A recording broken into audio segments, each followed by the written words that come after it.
The dirty Dodge. Pulling out of its parking spot that it's been in for probably about 2 years. Gotta do some work to this thing. Place the universal joints in the front.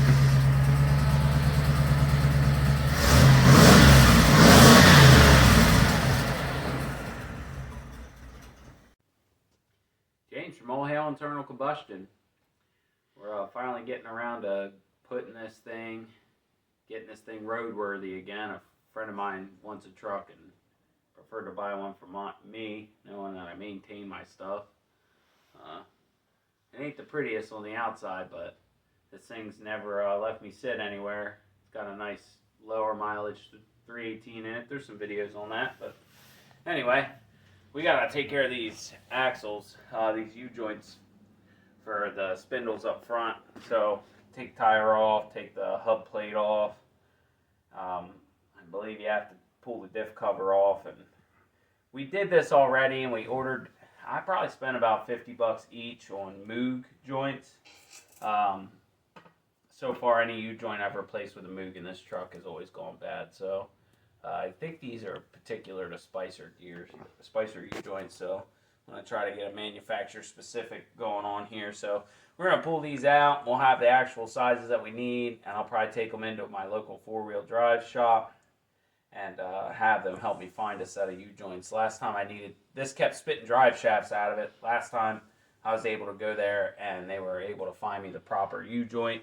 And it was only slightly different than the Moog one, but for some reason, since I put a Spicer U-joint in it, it hasn't spit the drive shaft out. So crazy, I had to drive this thing home twice in front wheel drive because of that whole U-joint fiasco. So we get the tires off of this thing and get digging into this to see where we're at. So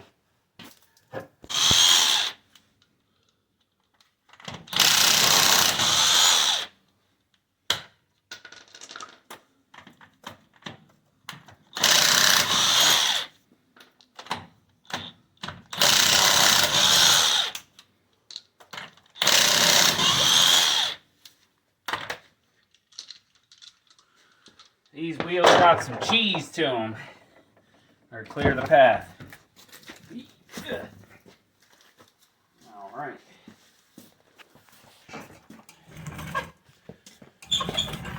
Well, basically, you got to take the caliper, the brake rotor off, and start to disassemble this. This plate should come off.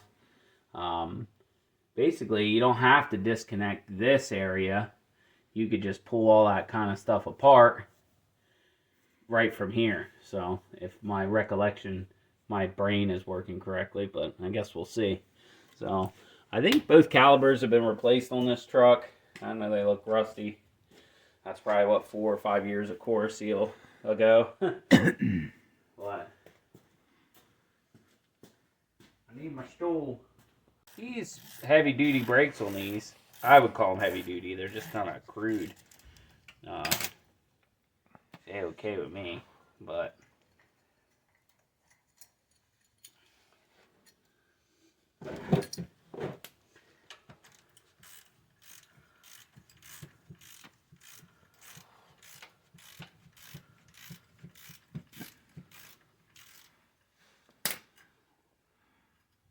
you see they have these 2 plates and a screw, and that's what holds the caliper on. So you can see that the caliper just slides right off after you take those 2 plates out.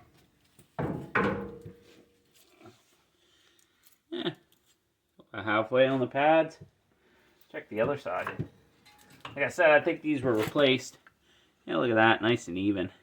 I think we put a couple thousand miles on it after the brake job because we were going back and forth to Harrisburg in this thing. Yeah.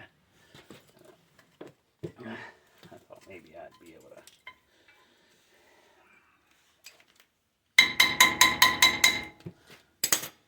to. God. Alright, let's pop this cover off here.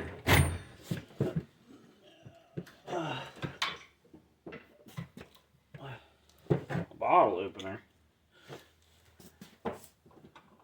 Ain't even be drinking no bottles out here. I may have RTV'd these last time. They're only leaking a little bit.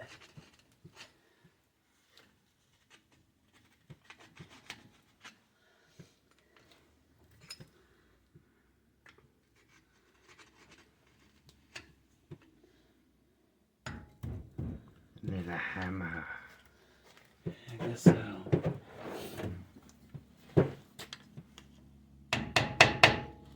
There we go. Look at that. Little bubba hammer.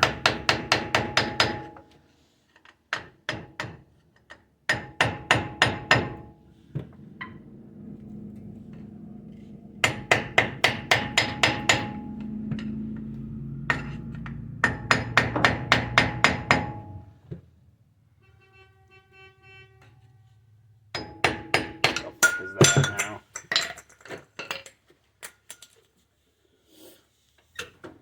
Who's beeping out there? What's going on? Oh.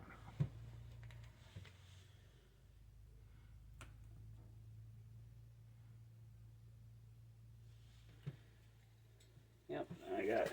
Let me turn the wheel back around.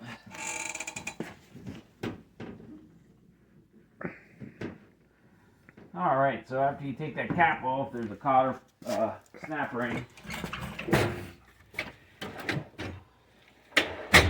And make a set of snap ring pliers. Even if you get them off, you'll need them to put them back on. They don't look too bad to take off though, so easy peasy. Alright. Hey. Alright. Now you have this engager block thing. All freshly greased because somebody just had it apart. There's a bolt in there, birdie. I don't see a bolt. Also can't see. Oh yeah, there's that weird one. I need. That socket is in the top of your I got toolbox. Okay. Guess it probably. Oh, I think we did bearings in this, didn't we? I don't even remember what the hell we did. I think we did bearings. We did a bunch of work to it and then we parked it because we didn't need it no more. Because we had the F-150.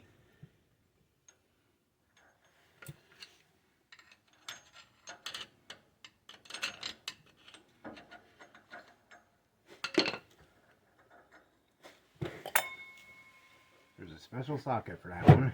We do have it. I need a flashlight. I can't see what I'm doing.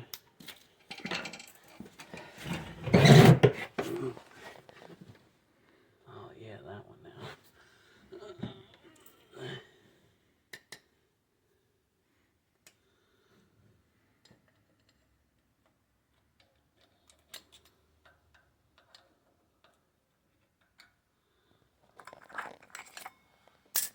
I like to stack this stuff up. So this was facing out. Oh, there.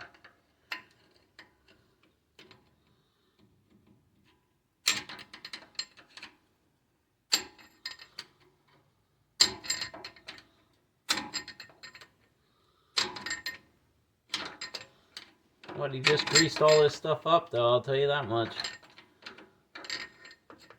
How nice of them. Just go ahead and grease everything up. Oh, that somebody was us.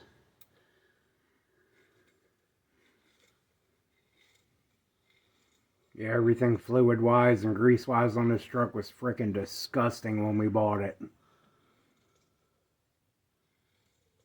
I think the grease was kind of dried up in these when we finally pulled it apart.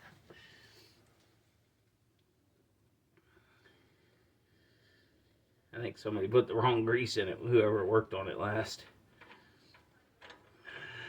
And you can see that I'll just be careful, as your bearings are going to come out of there. Yep. You stack everything back the way it came out. Let me pull this off. There's our bearing and seal in the back of that. I'll just set it down. That's a heavy. Yeah, those aren't cheap either. Those rotors are very expensive. A nice day for a white wedding. Alright, I think to make our lives easier, I pull the caliper bracket off. And then you just pull these bolts off here. And you can see that this is kind of floating around in there. So,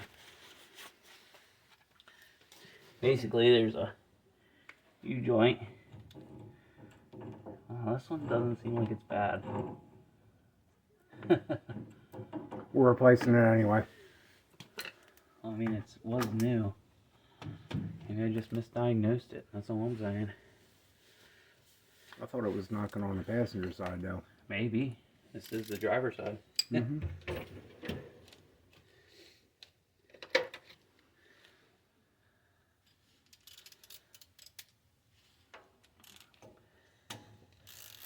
This is all core sealed. That's about 5 years after core sealing. Notice it's not a bunch of rust. It's actually black. This isn't grease. This is core seal. This is why we swear by this stuff. I maybe just took a wire brush for 20 minutes and just wire brushed this up and then core sealed the whole damn thing. Look how good that looks now. Yeah, if you got in here and like pressure washed it, it would look like there's black paint on there. Of course, I had this thing in the creek across the street from my house, and it's gotten dirty. These things have a torque setting on them too, by the way. I don't remember what they are, but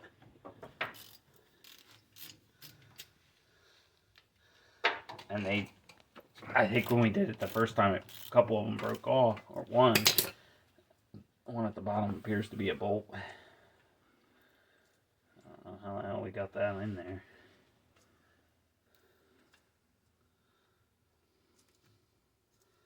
So that one's just spinning. Nut and bolt. That sucks. I think we lodged a screwdriver in through the back.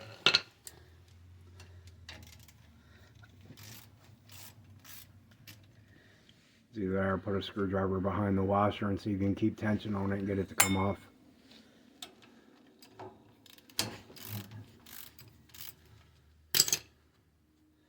Looks like most of them are coming off at least. Alright.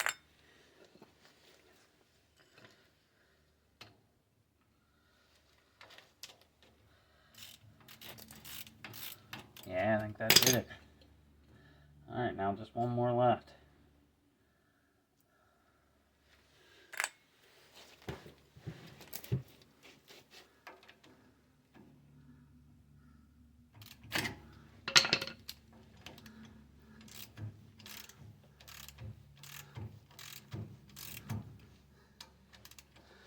That doesn't feel very productive.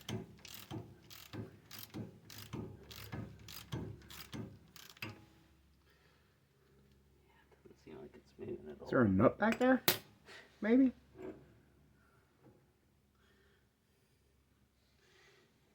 Yeah, there it is. I might be able to get it with a wrench.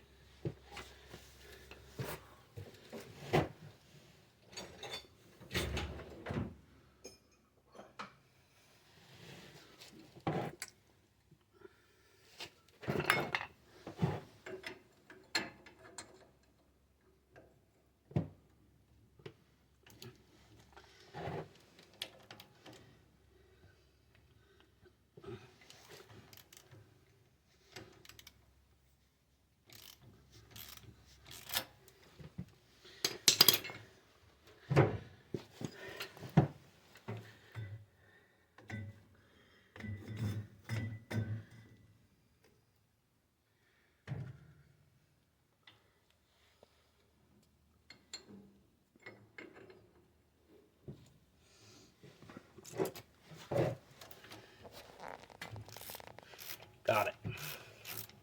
That's going to be a pain in the ass to put back on. We did it once, we'll do it again. That's right. Yeah, I think that one broke off.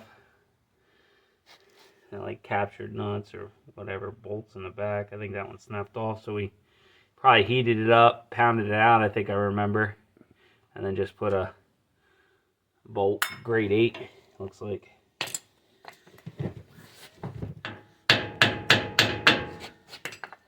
Alright, so once you get all the bolts out, you'll probably have a pretty heavy grease ring here, so you want to just clean that off, help separate it.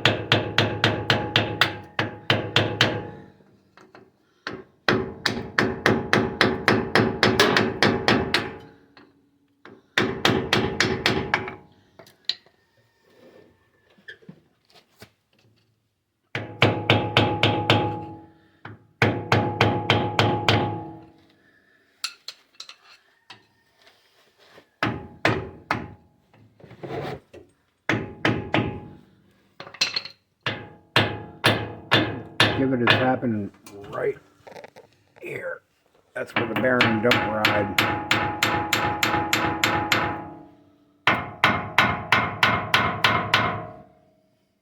don't want to hit it too hard because it's against the shaft. And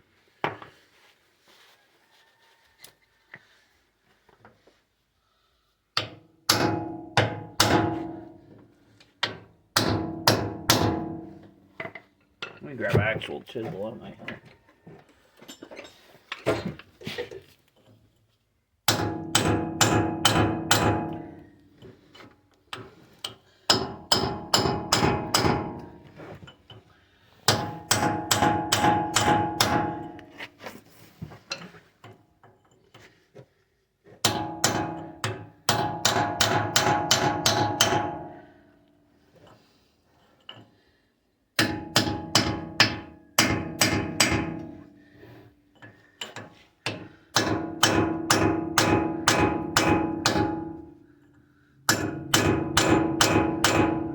Boy, that's being a real pain.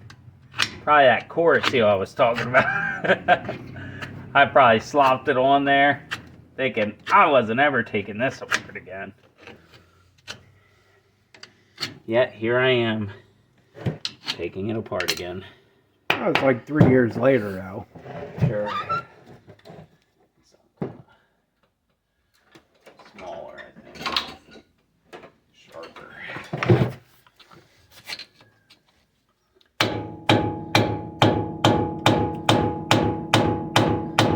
It's just not going in there.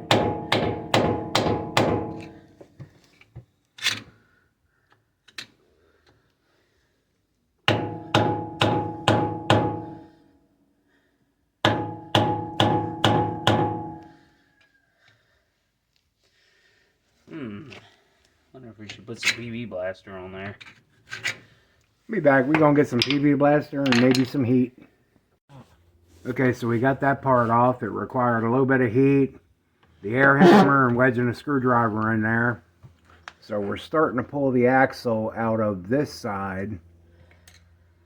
There's a little screw on the way, and like the hole is barely big enough to bring the axle through. Yeah, this screw was plugging the grease fitting piece off. I think we greased it and put that screw in there. I know where that nice is. I'd just like to take a second to recognize Dodge for not messing around when it comes to actual shaft diameter. That thing's like 2.5 inches, 2 inches, I think, or just under 2 inches. Anyway, that thing's pretty big. So, I kind of let that drain there. This U-joint doesn't seem horrible, but I told him I'd replace it. I already got it apart now, so let's put a spicer in there.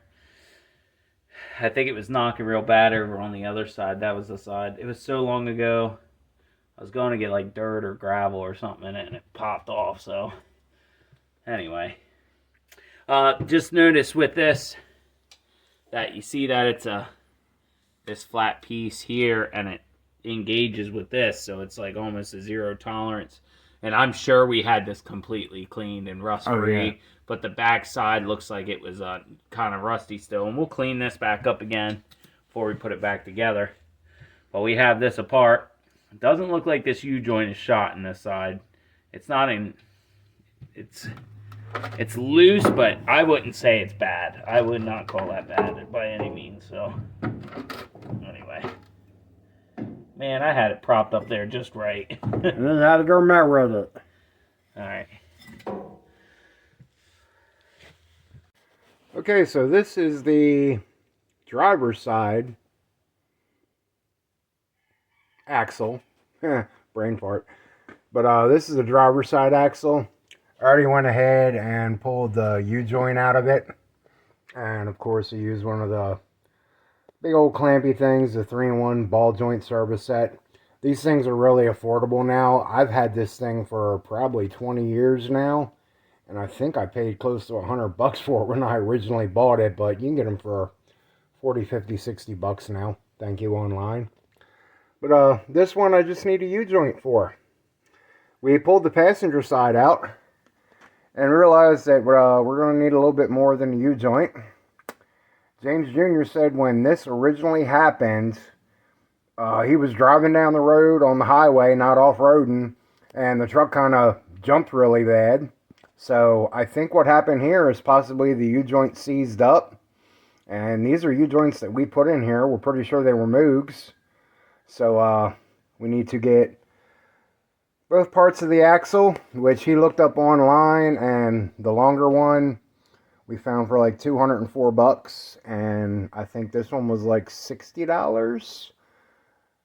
That's directly from Dana Spicer, so we know they're going to be good parts. And score a couple U-joints, and this thing will be ready to put back together. But while we're in a holding pattern, I'm not going to hold this video up, so I'm going to go ahead and put this up. So right now we're ordering and waiting for parts. But hopefully some of you guys with these Dodge trucks, and they did put the Dana front differentials into a lot of different vehicles. Just don't assume that the parts they're listing are what's going to fit yours, because there are a lot of different lengths of these, and there are also different tooth counts and everything else, and they put them in GM, Ford, and Dodge, but they seem to all be a little bit different. So make sure you're ordering the ones that will fit your vehicle if you boogered yours up this bad. So that's going to go ahead and end this one. This is James from All Hail Internal Combustion. Like and subscribe, and we will see y'all on the next one. And the cool thing is, it's like 55 degrees out, and spring is coming. All hail spring, all hail internal combustion. See ya.